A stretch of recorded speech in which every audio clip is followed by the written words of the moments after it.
Praise the Lord. Happy Christmas. ఈరోజు వాక్య భాగం లూకాసు వార్త 1వ అధ్యాయము 50వ వచనం. ఆయనకు భయపడు వారి మీద ఆయన కనికరము తరతరములకుండును. ఈరోజు ఈ వాక్య భాగం ద్వారా దేవుడు మనతో మాట్లాడుతూ ఉన్నారు. ఈ లూకాసు వార్త 1వ అధ్యాయము 50వ వచనం మనం చూస్తే గనుక, ఎవరైతే ఆయనకు భయపడతారో వారి మీద ఆయన కనికరము తరతరముల వరకు ఉంటుంది అని వాక్యం చెప్తాంది. ఎవరు ఆయన కనికరాన్ని పొందుకుంటారు అని అంటే గనక, ఎవరైతే దేవునికి భయపడతారో వారు దేవుని యొక్క కనికరాన్ని తరతరముల వరకు పొందుకుంటారు అని వాక్యం చెప్తాంది. వాక్యం వింటున్న ప్రియమైన వారులారా, ఈ లూకాసు వార్త 1వ అధ్యాయం అనేది అనేక మంది దేవుని యొక్క దైవికమైన భయం కలిగిన వ్యక్తుల యొక్క సమ్మేళనంగా మనం చెప్పచ్చు. The people who fear the lord, వాళ్ళ యొక్క సమ్మేళనంగా, గ్రూప్ ఆఫ్ పీపుల్గా మనం చూడొచ్చు. మరియను మనం చూస్తే గనక, మరి నేను ఇప్పుడు ప్రెగ్నెంట్ అయితే మనుషులు నా కోసం ఏం మాట్లాడుకుంటారు, నేను ఎంత అవమానాన్ని ఫేస్ చేయాలి, మనుషులు పెట్టు నిందకు భయపడక, మనుషుల నోటి మాటలను లక్ష్య పెట్టక ఏమంటారో. మరి ఆ దినాల్లో ఈ విధంగా ప్రెగ్నెంట్ అయితే కనుక రాళ్ళు రువ్వి చంపుతారు. ఈ దేవునికి నేను విధేయత చూపిస్తే నన్ను రాళ్ళు రువ్వి చంపుతారేమో. అసలు మనుషులు ఎక్కడా కూడా ఆమె ఆలోచనల్లో లేరు.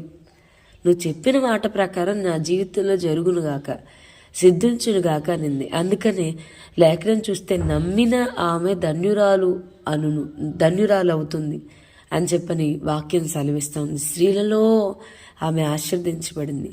ఇది మొదలు అన్ని తరముల వారు ఆమెను ధన్యురాలు అంటారు. ఎందుకనంటే మనుషులకు భయపడట్ల తన జీవితంలో దేవుని యొక్క సంకల్పం, దేవుని యొక్క ఉద్దేశానికి తనను తాను అప్పగించుకుంటా ఉంది. దేవునికి భయపడింది. యోసేపును చూస్తే గనక, ఆమెను చేర్చుకోవడానికి నువ్వు భయపడొద్దు, ఆమెను చేర్చుకో, ఆమె గర్భం ధరించింది పరిశుద్ధాత్మ వలన, సో యాక్సెప్ట్ హర్ అని అన్నప్పుడు, ఇలాంటి స్త్రీని యాక్సెప్ట్ చేస్తే సమాజంలో నాకు గౌరవం ఉంటుందా, నా కోసం మనుషులు ఏమనుకుంటారు అనేది ఆలోచించకుండా, సెకండ్ థాట్ లేకుండా దేవుని చిత్తానికి తనను తాను అప్పగించుకున్నాడు. దేవుని మాటకి విధేయత చూపించారు.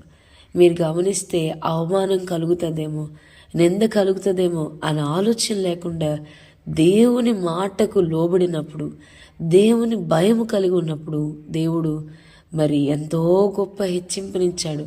అనేక తరములకు వారు ఆశీర్వాదకారకంగా ఉండేలాగా దేవుడు చేశాడు. అలాగే జకరియా ఎలిజబెత్లు కూడా మనం చూస్తే, ఎలిజబెత్ అంటా ఉంది, నాకు కలిగిన అవమానము నుండి దేవుడు నన్ను విడిపించాడు. మరి నిరపరాధులుగా ఉన్నారు, దేవుని ఆజ్ఞలకు విధేయత చూపించారు, ఎంతో నీతిమంతులుగా జీవించారు. కానీ వారు గొడ్రాలతనాన్ని అనుభవిస్తూ వచ్చారు. వారు బహుకాలం గడిచిన వృద్ధులై ఉండిరి అని వాక్యం చెప్తా ఉంది. వారి జీవితంలో ఎంతో ఆలస్యం అయిపోతూ వచ్చింది. దేవుడు వారిని ఎందుకు నలగొడుతున్నాడో మరి తెలియకుండానే అనేకమైన సంవత్సరాలు నలగొట్టబడుతూ వచ్చారు.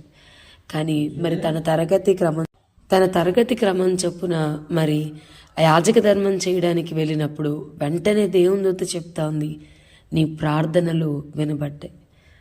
వాక్యం వింటున్న ప్రియమైన వారులారా, ఈ క్రిస్మస్ సందర్భంగా అనేక సంవత్సరాలుగా మీరు ప్రార్థన చేస్తున్నవి పొందుకోకుండా ఉన్నారా?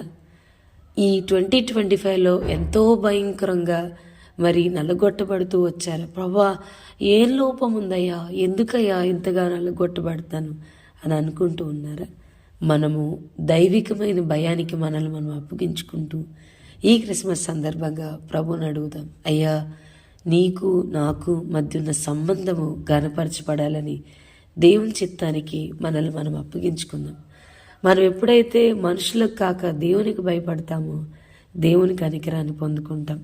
మరి బైబిల్లో మనం చూస్తే గనక, జనులకు జడిసిన ఒక రాజు ఉన్నాడు.